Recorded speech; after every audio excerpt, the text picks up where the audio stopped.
तर आपण front view जर का बघितलं, या साईडने बघतोय,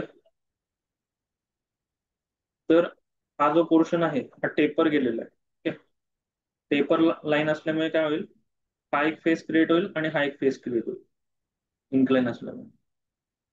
तर इथे मध्ये एक लाईन ड्रॉ करायची कंटिन्युअस वाली.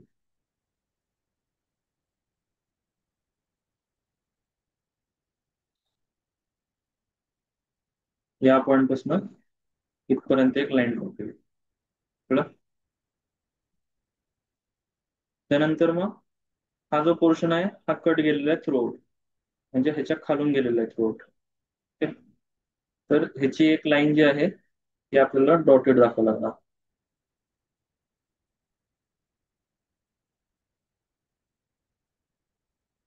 या पॉइंट पासून अलीकडेपर्यंत ड्रॉ करायची, तिथून शेवटपर्यंत लाईन डॉटेड ड्रॉ करायची.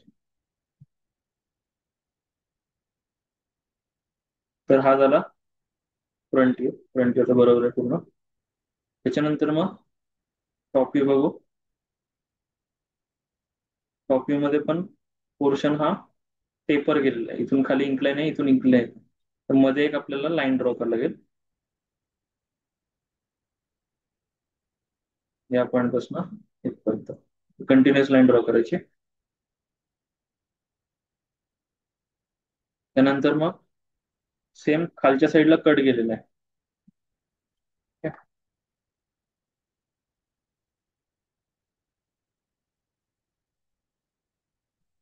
म्हणजे हा असा कट गेलेला आहे इथून इथपर्यंत शेवटपर्यंत. तर त्याची आपल्याला डॉटेड काढायला लागेल.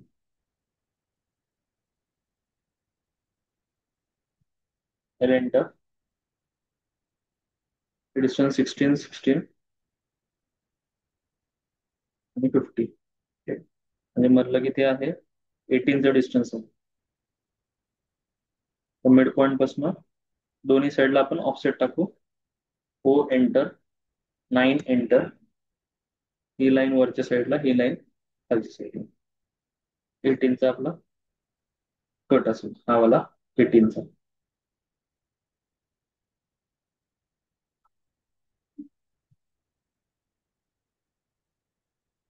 कॉपी झालेला आहे हा वाला. आता साईड व्ह्यू. साईड व्ह्यू मध्ये खूप सारे मिसिंग सर. आता ही जी लाईन आहे इथे मध्ये कट गेलेला, हे समजा हा जो पोर्शन आहे टेपरवाला पोर्शन, हा शेवटपर्यंत मटेरियल जर का असतं तर आपण असं ड्रॉ केलं असतं. आता इथे काय केलेलं आहे, त्यावेळेला असा जो पोर्शन आहे हा आपल्याला डॉटेड मध्ये काढायला लागेल.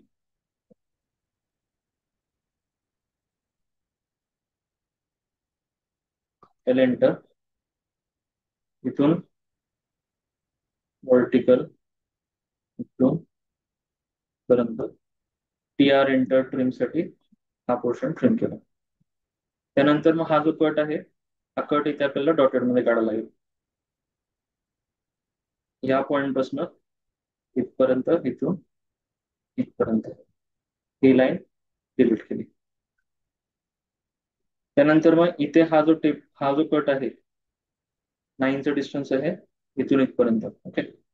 तो कटचा एक डॉटेड दाखवायला लागेल. या पॉइंट पासून इकडे 9 एंटर, इथून इथपर्यंत 9.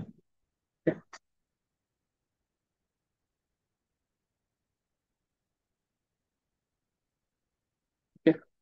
झालं कम्प्लीट.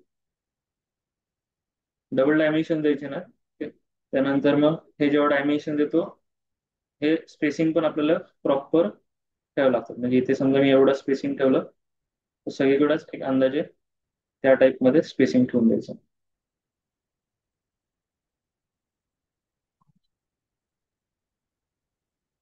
आता इथे हा एवढा गॅप आहे, इथून इथपर्यंत एवढा गॅप आहे, तोच गॅप सगळीकडे ठेवून द्यायचा.